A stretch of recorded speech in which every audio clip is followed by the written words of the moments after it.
Now to a story that is part personal finance, part science fiction. In Sweden, people are now implanting microchips into their hand that function as their credit card, their ID, and more. Talk about a mobile wallet. Sarah Harmon has more on this brave new world. When Elias Brotberger goes to work, he doesn't need ID. And he doesn't need money. In fact, much of what he needs to get through the day is hidden right there, just below the surface, in his hand. Like to touch it? Yeah. Oh, weird. Yeah, it's like a grain of rice. Yeah, a grain of rice. Embedded in his hand is a microchip that serves as his keys, his ID, and his wallet. Yeah, it's all in chips. So I use it like to get around the building. Buy snacks. Yeah, exactly. Let's buy some snacks. Exactly. So I can't open it. No. Okay. So what I need to do is I need to first blip my chip, and it will log me in, and from there I get access to the fridge. Popular TV shows like Black Mirror have imagined chips as part of a dystopian future. Install ingrain procedure with local anesthetic, and you're good to go. In Sweden, the microchips are already here. The microchip implants use the same technology that's in contactless credit cards, which have made cash pretty much obsolete in Sweden. No cash. At this tech fair, a chipping event for those on the cutting edge, merging their hands with this new technology. I thought it would be fun, right? The process is simple and swift. A pinch of the skin, and in a matter of seconds, the chip is inserted. The transformation is complete. As for the pain, I barely felt it. But even in this nation of early adopters, not everyone is racing to get chipped. Feel less human. I will feel like a robot. I mean, so much more data can go into this, when it's in your body. There's no central registry tracking how many people are chipped, but biohacker Hannes Wellblood estimates between 5,000 and 10,000. In the future, do you think everyone is going to be chipped? I think it'll be voluntary, but I am certainly convinced that millions of people will find it very, very valuable to have a smart device under their skin. Human microchipping may be our future, but in Sweden, it's already reality. Sarah Harmon, NBC News, Stockholm. Sag mal, hast du schon den Garten von Germans gesehen? Ah ja, das ist ja peinlich. Diesen Flamingos auf Vorrat, das wird das doch niemals machen. Hallo. Hi. Die ist doch bestimmt Veganerin.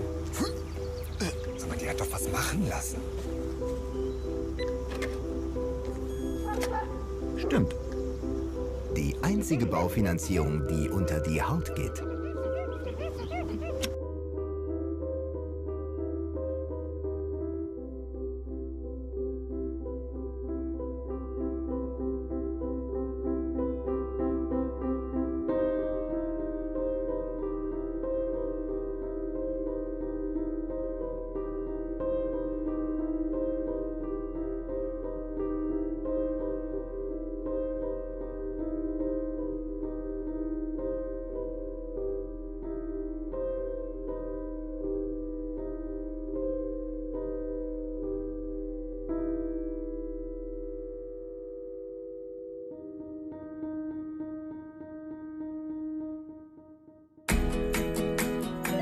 Four years ago, we started to wonder,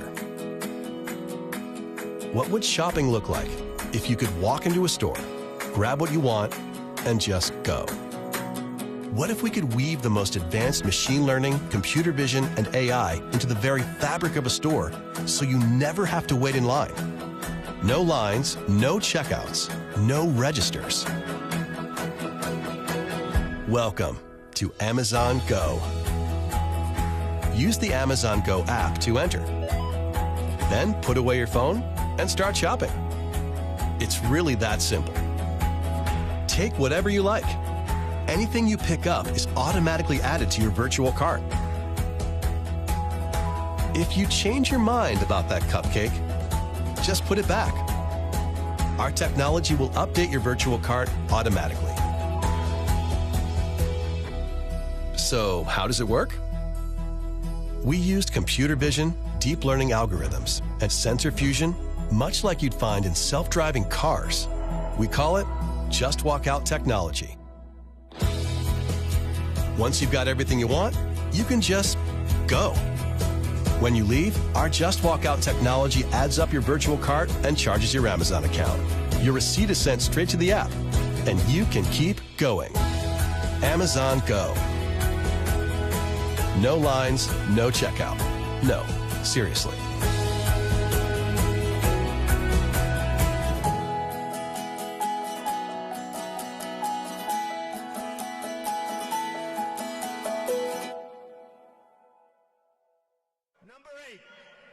We will finally complete the biometric entry-exit visa tracking system, which we need desperately. For years, Congress has required biometric entry-exit visa tracking systems, but it has never been completed. The politicians are all talk, no action, never happens, never happens. Hillary Clinton, all talk. Unfortunately, when there is action, it's always the wrong decision. Do you ever notice? In my administration, we will ensure that this system is in place. And I will tell you, it will be on land, it will be on sea, it will be in air. We will have a proper tracking system.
No, not at all. Let me just tell you, very simple. I'm going to put it very simply.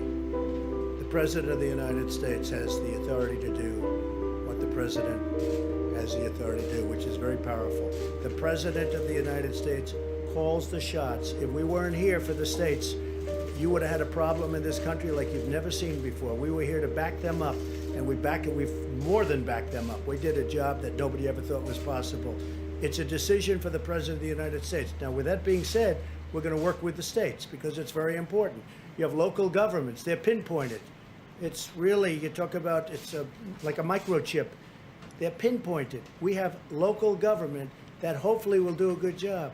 And if they don't do a good job, I'd step in so fast. But no, they can't do anything without the approval of the President of the United States. Go ahead, please. So if some states refuse to reopen and you order them to, the 10th Amendment of the Constitution says all powers that don't reside in the President of the Congress.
my friendship with Nick Rockefeller was one where we expressed ideas to each other and thoughts and philosophies, and he wanted me to become part of what they were doing, and for me to become a member of the CFR, and offered various business opportunities for me to get involved in, and for me to not take up the fight or the battle that I've been taking up in the past, you know, to drop that idea, because what was the point of my fighting for the people, right? So I had a friend, Nick Rockefeller, okay, who was one of the Rockefeller family, and he, when I was running for governor in Nevada, he came to me, introduced himself to me through an attorney, and we became friends. We started talking about things, and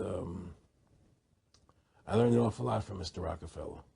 And one of the things that we used to talk about was the ultimate plan of the banking industry, what they wanted to accomplish. And the goals of the banking industry, not just the Federal Reserve System, but the private banks in Germany and England, all over Italy, all over the world, they all work together. They're all central banks, and they're all part of the Communist Manifesto. You know, central banking is one of the major planks of the Communist Manifesto. We talk about America being a capitalistic country, but yet at the same time we have a central bank that plans everything for us, right? And the graduated income tax is another plank of the Communist Manifesto, right? So right there you have two major planks of the Communist Manifesto that have been brought in because of the Federal Reserve System, okay? So the ultimate goal that these people have in mind is the goal to create a one-world government run by the banking industry, run by the bankers, and they're doing it in sections. The European currency, the euro, and the European Constitution is one part of it. Now they're trying to do it in America with the North American Union, right? And they want to create a new currency called the Amero, right? And the whole agenda is to create a one-world government where everybody has an RFID chip implanted in them. All money is to be in those chips, right? There'll be no more cash. And this is given me straight from Rockefeller himself. This is what they want to accomplish. And all money will be in your chips. And so instead of having cash, anytime you have money in your chip, they can take out whatever they want to take out whenever they want to. If they say you owe us this much money in taxes, they just deduct it out of your chip digitally. Total control. Total control. And if you're like me or you, and you're protesting what they're doing, they can just turn off your chip. And you have nothing. You can't buy food. You can't do anything. It's total control of the people. And that chip's connected to a database that has your purchasing records, what you do, what everything. you sell. Everything is in there, you know? And so they want a one-world government controlled by them, everybody being chipped, all your money in those chips, and they control the chips, and they control people, and you become a slave. I met Rockefeller through a female attorney I knew who called me up one day and said, one of the Rockefellers would like to meet you. I had made a video called Mad as Hell, and he'd seen the video and wanted to meet me and knew I was running for governor of Nevada. So sure, I'd love to meet him. And I met him, and I liked him, and he was a very, very smart man. And we used to talk and share ideas and thoughts. And he's the one who told me 11 months before 9/11 ever happened that there was going to be an event. Never told him what the event was going to be, but there was going to be an event. And out of that event, we were going to invade Afghanistan to run pipelines from the Caspian Sea. We were going to invade Iraq, you know, to take over the oil fields, establish a base in the Middle East, and make it all part of the New World Order. And we go after Chavez in Venezuela. And sure enough, later, 9/11 happened. And I remember he was telling me how how you're going to see soldiers looking in caves for people in Afghanistan and Pakistan and all these places. And there's going to be this war on terror, which is no real enemy. And the whole thing is a giant hoax, you know, but it's a way for the government to take over the American people. He told you it was going to be a hoax. Oh, yeah. Oh, yeah. There's no question. He says, there's going to be war on terror. And he's just laughing. There's no, who are we fighting? I mean, why do you think 9/11 happened and then nothing's happened since then? Do you think that our security is so great here that these people who pulled off 9/11, who were able to, can't knock down another plane? Come on, it's ridiculous. 9/11 was done by people in our own government and our own banking system to perpetuate the fear of the American people into subordinating themselves to anything the government wants them to do. That's what it's about, and to create this war, this endless war on terror. And that's why and that was the first lie. And the next lie was going into Iraq, an endless war on terror without any real enemy. That you can never define a winner. There's no one to beat, so it goes on and on forever. And they can do whatever they want. They scared the hell out of the American public. Look, this whole war on terror is a fraud. I used to say to him, what's the point of all this? You have all the money in the world you need. You have all the power you need. What's the point? You know, what's the end goal? And he said the end goal is to get everybody chipped, to control the whole society, to have the bankers, the elite people, you know, the bankers and some governor controlling the world. And I said, do all the people in the Council on Foreign Relations believe this way you do? He said, no. You know, most of them believe they're doing the right thing. A lot of them believe it's better off being socialistic. You know, we have to convince people that that socialism is really capitalism. Well, one of the things they told me was that he was at the house one night, and we were talking, and he started laughing. He said, Aaron, what do you think women's liberation was about? And I said, I had pretty conventional thinking about it at that point. I said, I think it's about women having the right to work, getting equal pay with men, just like they won the right to vote, you know? And he started to laugh. He said, you're an idiot. And I said, why am I an idiot? He said, let me tell you what that was about. We, the Rockefellers, funded that. We funded Women's Lib, you know? And we're the ones who got all over the newspapers and television, the Rockefeller Foundation. He says, and you want to know why? He says, there were two primary reasons. And one reason was we couldn't tax half the population before Women's Lib. And the second reason was, now we get the kids in school at an early age. We can indoctrinate the kids how to think. It breaks up the family. The kids start looking at the state as the family, as the school, as the officials, as their family, not as the parents teaching them. And so those are the two primary reasons for Women's Lib, which I thought up to that point was a noble thing. You know, when I saw their intentions behind it, where they were coming from when they created it, the thought of it, I saw the evil behind what I thought was a noble venture.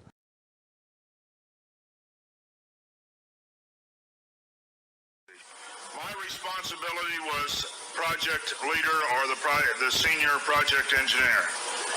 We began to work on the design of a microchip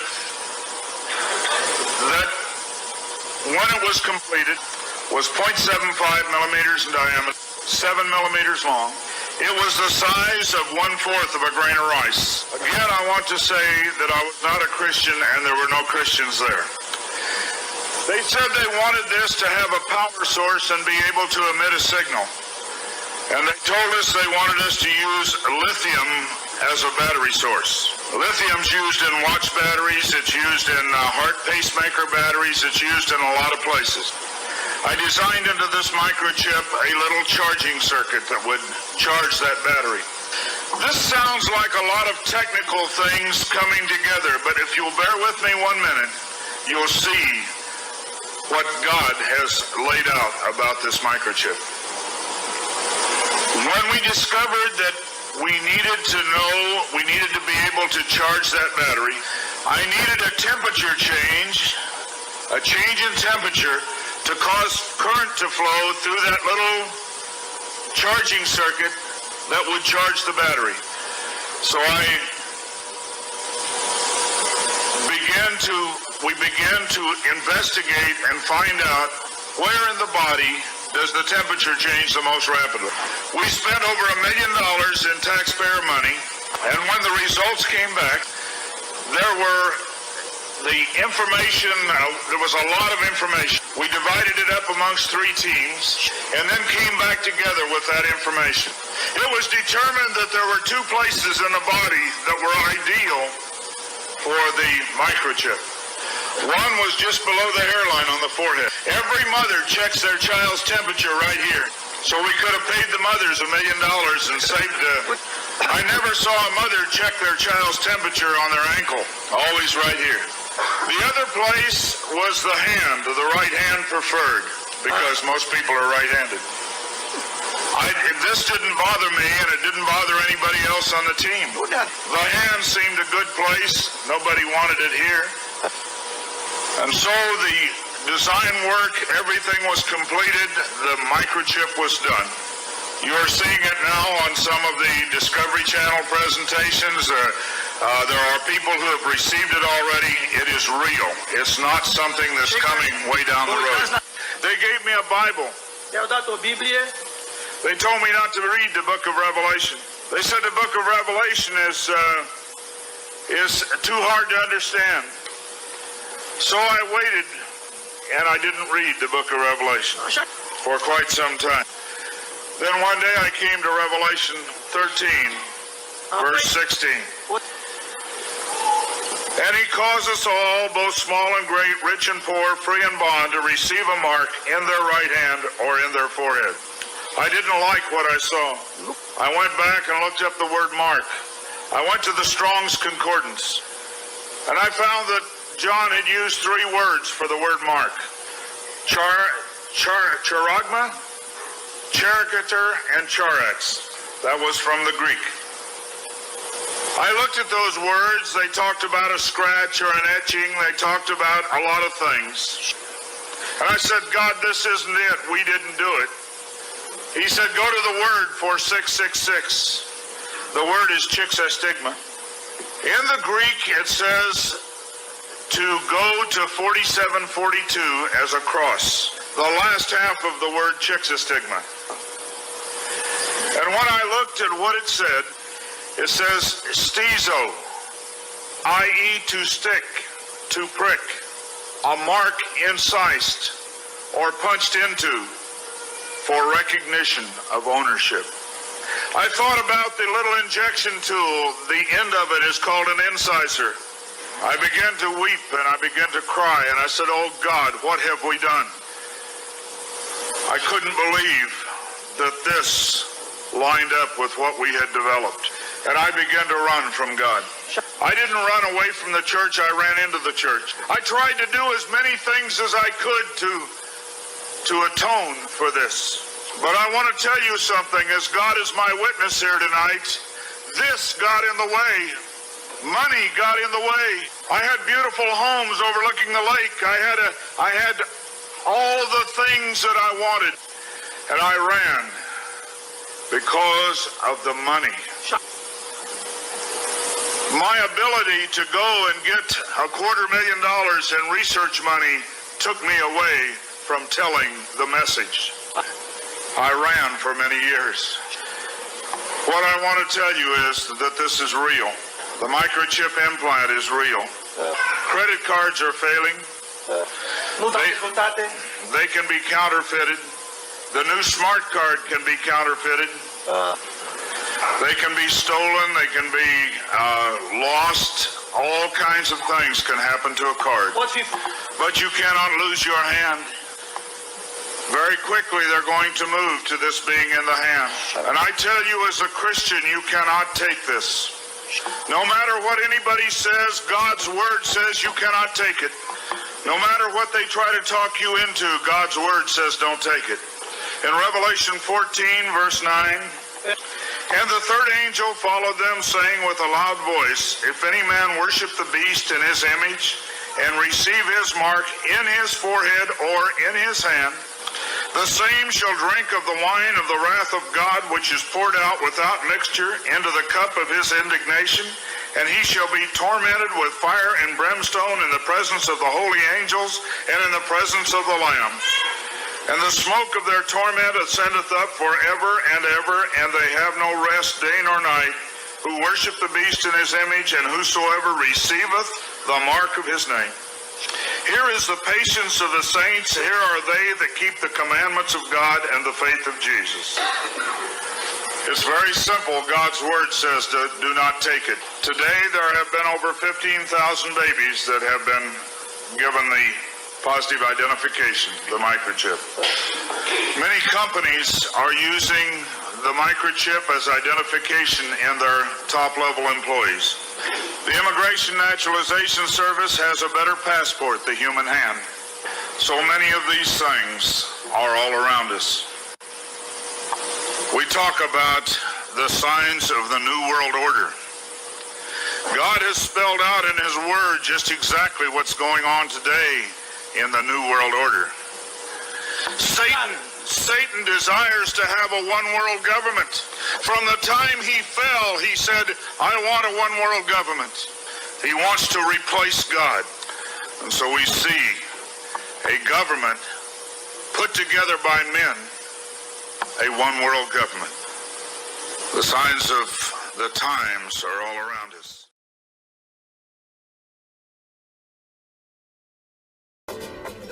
Well, well, well. It seems that everyone's scared about the iPhone being able to track your every move. You do know I warned you about this last year. But here's what you should really worry about. And watch. It will unfold like this. First, the RFID chip, radio frequency identification. It's already been put in the Blink credit cards, passports, license tags. They're everywhere. Watch for a full court press to have them implanted in your pets. Not an ID chip, a tracker.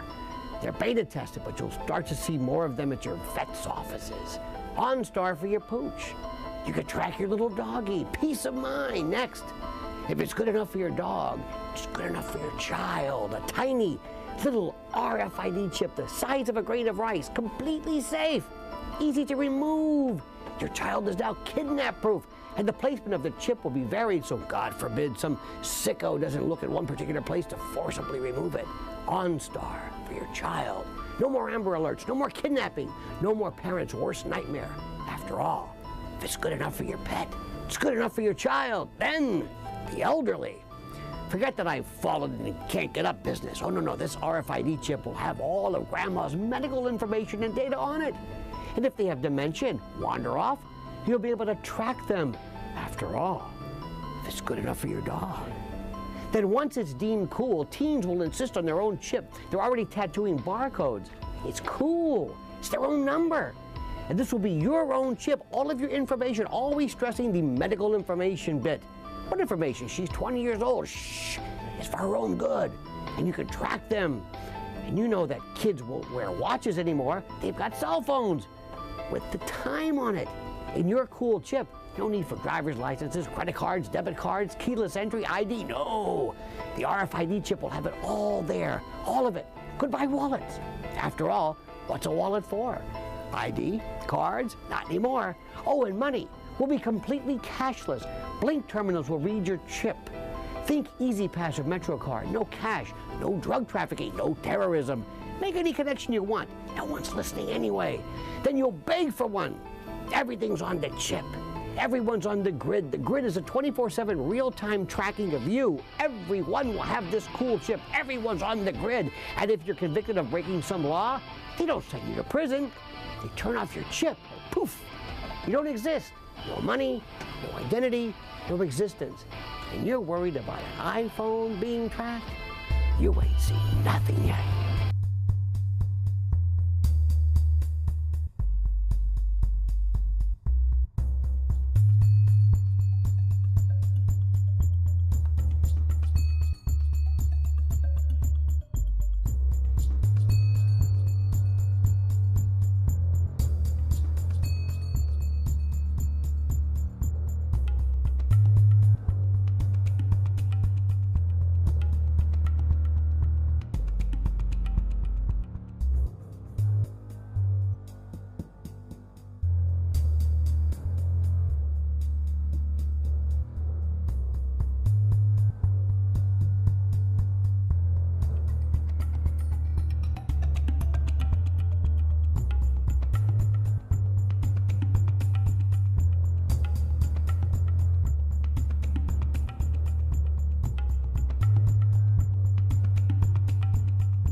is our money.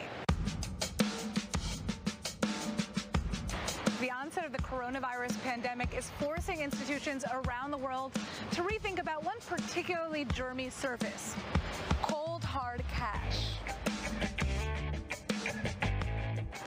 This is going to be hard to hear, but according to multiple studies, microorganisms found living on the surface of cash and even credit cards range from mouth and vaginal bacteria to flu-like viruses. But what if you can make your daily purchases without touching a thing? Welcome to Sweden, where thousands of people are inserting tiny microchips under their skin so that they no longer have to carry cash, IDs, gym passes, and key cards to get into work.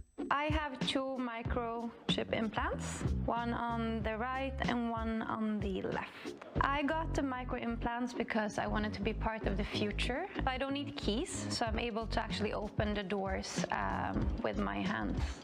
These tiny chips are about the size of a grain of rice, and they're implanted into the back of the hand with a syringe. And so far, about 3,000 Swedes have gotten them implemented. So in Sweden, you can actually use it to put your train tickets inside. You can actually use it with Scandinavia's biggest gym chain, so you don't actually need to show your membership card. I use it personally as a business card, so you can actually put your phone on my hand and then my LinkedIn pops up. So, who's behind this technology? This is Hans Sepiensjöblad, and he's the CEO and co-founder of Disruptive Subdermals. They're one of the leading companies when it comes to developing microchip technologies. I first encountered chip implants for humans almost 10 years ago. I felt that this is a very interesting technology that we could potentially do some awesome things with. So I bought a bunch online, got together a bunch of friends, and we had our first chip implant party. The number one reason for getting an implant is simply convenience. It allows you to eliminate some of the clutter in your life. Implants can also be used for making payments. For example, here at Epicenter in Stockholm, we use our implants in different vending machines, buying snacks and candy and juices whenever we feel like it. Microchips may sound too futuristic for you, but Sweden is expected to be the world's first cashless economy by March of 2023. But now, microchips could be used for more than just convenience. They have the potential to change healthcare and the way governments are handling the coronavirus crisis. I am convinced that smart implants will provide a marvelous value to people who suffer from different health conditions and need to be able to log their vital parameters on a regular basis. It could be body temperature, pulse, blood pressure, and imagine if you could just do that by swiping yourself with a smartphone at any time. For example, the implants that we designed allow people to measure their body temperature. Has some very interesting applications to see how fever is spreading in the population. And I think that we will really need those tools to not least understand the ongoing pandemic, but in particular to be able to spot future pandemics at an early stage. But how safe is your data in a body chip? So I'm not particularly concerned about the hacking dimension of implants, because ultimately the processing of data doesn't happen in the implant. It's simply a sensor platform. All the processing happens in the smartphone. That's where the data is analyzed and where it's packaged and presented. Cybertech experts still cite potential issues with data handling. If data isn't secure, others can access your info. And once it's out there, it's hard to get back. And in some cases, users could even be giving their data away without even realizing it in the terms and conditions that they sign on their smartphones. But with the way technology is headed, we could see a future where microchip implanting becomes the norm. I believe that I'm going to be able to use my microchips to do payments in the future, identification, tickets. In Sweden, every shop, in every kiosk, in public transport, there are always these touch terminals where people either touch their phone or their wallet with a credit card inside. So this means that the infrastructure for making payments also with an implant are already there. The question question is, could this Black Mirror type of technology be implemented in other countries? Han's ultimate vision is to take health microchips to developing countries where healthcare systems are less developed, so that people in remote areas with limited access to hospital facilities could just send their health information to doctors around the world to receive diagnosis. But until that technology is fully developed, would you be willing to get a microchip?